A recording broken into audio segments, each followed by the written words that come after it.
Ireland has so much going for it.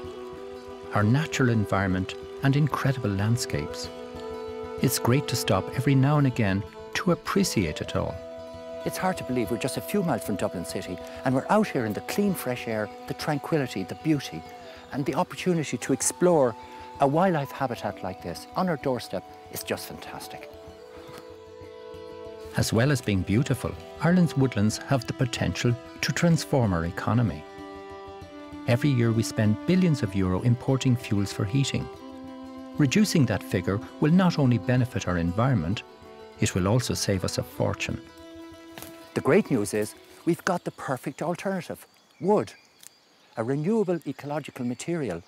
We've got plenty of it around, it's cheaper than oil, and it also generates lots of jobs in Ireland.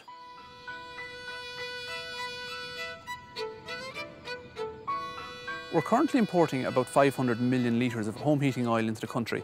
We can easily substitute that with 1.5 million tonnes of wood fuel, which we can produce here in Ireland. At the moment we use over 2 billion worth of heating fuel in Ireland. If we could bring the share of wood energy up to just 10%, that would be a market of nearly 250 million. Not only are we dealing with a renewable fuel source here, but if you can imagine there's people involved in growing the trees, there's people involved in harvesting the trees, transport and haulage. So there's very significant employment potential in this sector. A lot of forestry was established in the early 1990s in particular, and as that forest comes to the stage where it needs to be thinned, and the energy sector will give a new market for those types of products. Throughout Ireland, local green enterprises are already showing how our forests can be turned into valuable jobs. What we're doing here is a first thinning. It's a normal part of the forest management that the trees get to about 18 to 22 years of age.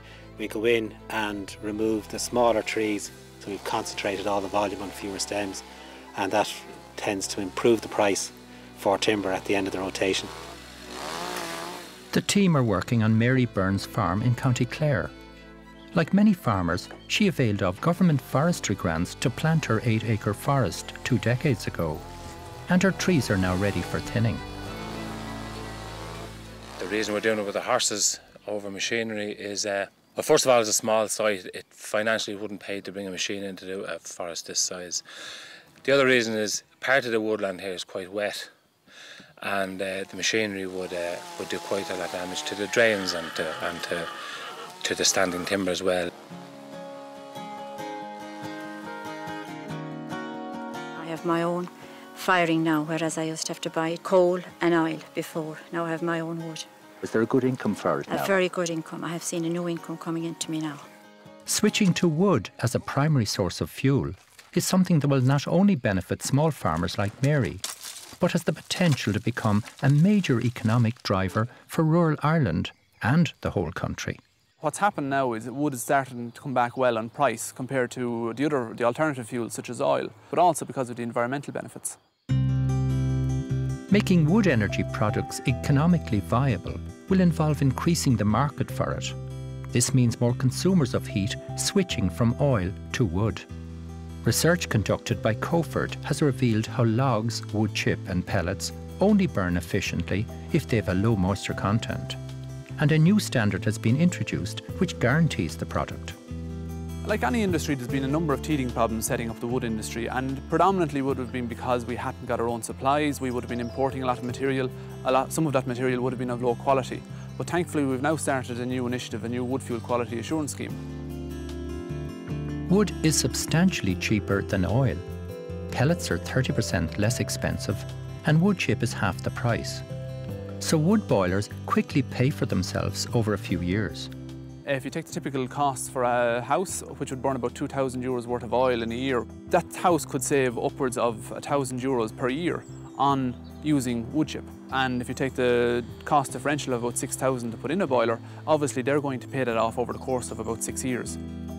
For every 2 medium-sized boilers we put in, we create 1 full-time job. At the moment, we produce about 2,000 tonnes of dried wood chips, and that is somewhere in the region of about 300 man-days per annum to do that.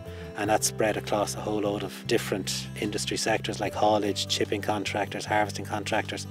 And from our own research, it looks like about 85% of the spend is retained within the local community. So it's a win-win situation for everyone. Our crew is a 3-man crew. We have a good 12 months work ahead of us all the time, and there's hardly a week goes by but we're getting offers of more jobs to do. So from our perspective, it's looking very good.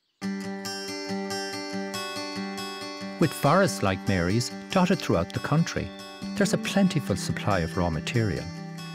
The wood energy industry offer farmers who planted the trees opportunities to gain badly needed additional revenue from the thinnings. If more large-scale users of heat, like factories, hospitals and schools, make the switch, we could transform rural Ireland and grow an important indigenous industry. We have some large industrial users of energy, and those industrial users, they're in the food sector, they're in the dairy sector, and they're producing the products that we use every day, that we buy in our shops and that we stock on our shelves. If, for example, maybe 5 or 6 of those converted their fuel from heavy fuel oil to wood chip, that could offset maybe 60 or 80 million litres of oil consumption a year in Ireland. Wood fuels are typically more competitive than our fossil fuels, but very significantly they offset substantial volumes of carbon dioxide. So as we now need to start to pay for our carbon that we emit, they can generate significant savings there, particularly for industry.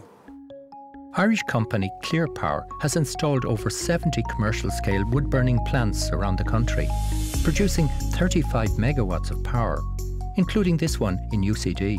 The campus is run on a district heating loop, where most of the buildings are hooked into a centralised energy centre with hot water circulating on a district heating loop. And the district heating loop used to run on coal when the campus was first built, and then they swapped over onto natural gas when natural gas was coming through. And more recently now, what we've done is we've put in wood. The wood is set up as the lead boiler, so it comes on ahead of the gas boilers. And there are certain times of the year when demand is low, where the wood is supplying nearly all of the heating, but on average through the year we're probably supplying about a third. Government grants for wood pellet and chip boilers introduced some years back have enabled Irish companies to gain significant expertise.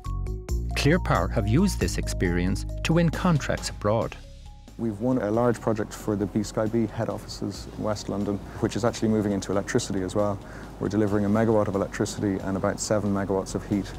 We've won a project to run the heating system on wood for the Olympics Village. A great project to win for an Irish business, mainly because we've learnt how to do them here on the back of the Irish experience. All from wood? All from wood chip. Energy production is now becoming a major opportunity for new Irish companies, employing people of all skill bases, from manual construction to highly qualified graduates, offering us just a glimpse of what Ireland can achieve in the future. End result is that we would reduce our dependence from 90% on fossil fuels. We make a substantial dent in that, and again, all of that money that is diverted from fossil fuels is spent locally, stays locally, and would help to create and generate and maintain rurally based employment.